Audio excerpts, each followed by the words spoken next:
The recent weeks have posed really difficult and troubling questions for all of us Indians. The Citizenship Amendment Act, which clearly and openly says that Muslim migrants from Bangladesh, Pakistan, Afghanistan will not be offered an opportunity to become Indian citizens, is the first instance where the Indian state has departed from its good traditions of not being discriminatory in how it treats the migrant question all these decades.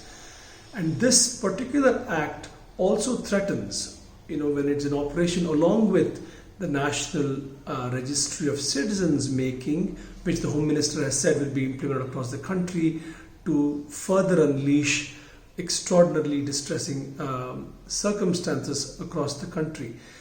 The ethical question is a very, very big one. Who are we as a society? Who are we as a nation? We are forced to confront these questions all over again.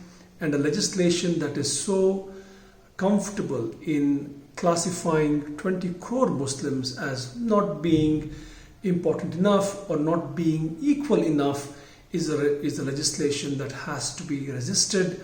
It's been wonderful to see protests across the country spontaneously emerging in places led by youth who are concerned about what is happening. There's also a moment to reflect on what kind of a democracy do we want.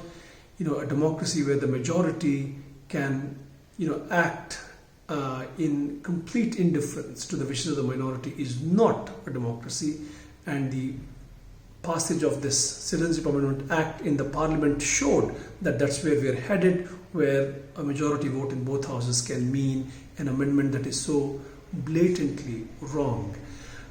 We will need to rethink our own attitude towards democracy, our own sense of who we are as a country.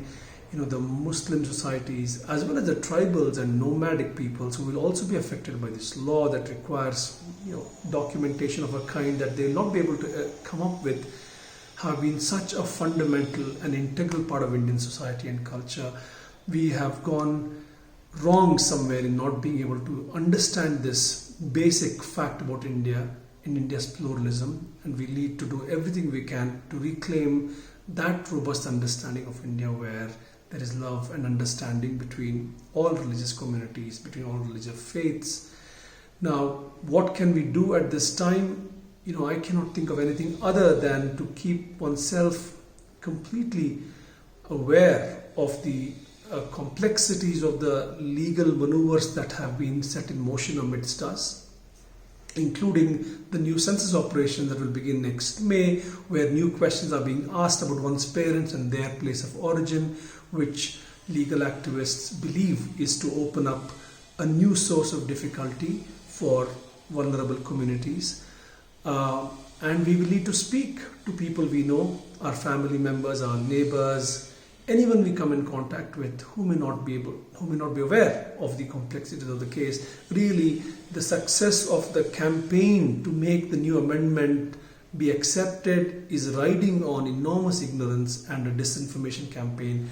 So whatever can be done to counter that is welcome in whatever form.